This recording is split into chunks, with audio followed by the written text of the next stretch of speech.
Hello there, the story ninjas in the house. Listening ninjas, I'm so pleased to see you all and that you've brought along some friends and family. Because today's little story, or at least it's a poem telling a story, is something for everyone. It's called Switch on the Night by Ray Bradbury, and it's found in a compilation of stories called Reading Matters. This was compiled by Karen Montgomery, Sue Ollerhead, and Glynis Lloyd. So getting on to Switch on the Night. So I'm sure that is starting to spark some ideas.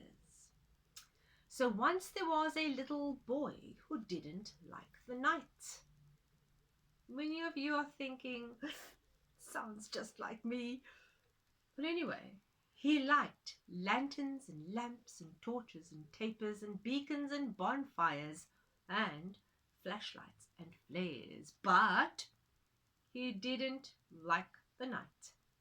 He didn't like light switches at all because light switches turned off the yellow lamps, the green lamps, the white lamps, the hall lights, the house lights, the lights in all the rooms. He wouldn't touch a light switch. Ooh. And he wouldn't go out to play after dark. Oh, he was very lonely and very unhappy, for he saw from his window the other children playing on the summer night lawns, in and out of the dark and lamplight, and the children happily. But where was our little boy but up in his room, with his lanterns and lamps and flashlights and candles and chandeliers, all by himself? He liked only the sun, the yellow sun. He didn't like the night. And when it was time for mother and father to walk around switching off all the lights, one by one, the porch lights, the parlor lights, the pale lights, the pink lights, the pantry lights, and stairs lights, whoop, then the little boy hid in his bed. Late at night, his was the only room with a light in all the town. Ooh. Let's see.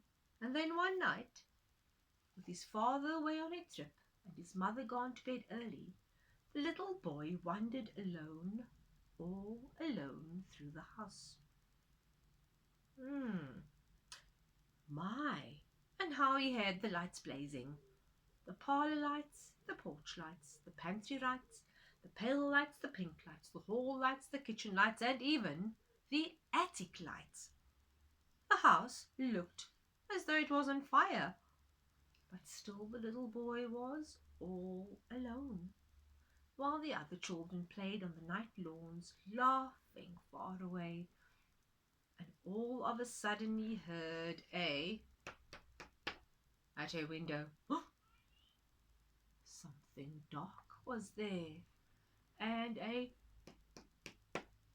knock on the screen door. Something dark was there. A tap at the back porch. And something dark was there. And all of a sudden someone said, "Hello." And a little girl stood there in the middle of the white lights, the bright lights, the hall lights, the small lights, the yellow lights, the mellow lights. "My name is Dark." And she had dark hair and dark eyes, and she wore a dark dress and dark shoes, but her face was as white as the moon, and the light in her eyes shone like stars. "Oh, you lonely," she said. "Think what you're missing. Have you ever thought of switching on the crickets, switching on the frogs, switching on the stars, and the great big white moon?" said the little boy. Well, try it, said Dark. And they did. They climbed up and down stairs, switching on the night, switching on the dark, letting the night live in every room, like a frog or a cricket or a star or a moon.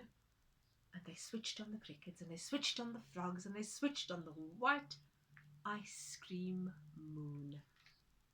Oh, I like this, said the boy. Can I switch on the night always? Of course, said Dark, the little girl. And then, poof, she vanished. And now the little boy is very, very happy. He likes the night. Now he has a night switch instead of a light switch. He likes switches now. He threw away his candles and flashlights and lamplights, and any night in summer that you wish you can see him, switching on the white moon, switching on the red stars, switching on the blue stars, the green stars, the light stars, the white stars, switching on the frogs, the crickets, and the night, and running in the dark on the lawns with the happy children laughing. Now I'm sure you enjoyed this one as much as I did. And we've learned that our little boy overcame his fears of the dark and of the night. So let's have a little bit of fun as we explore the night and the dark. So until next time, goodbye.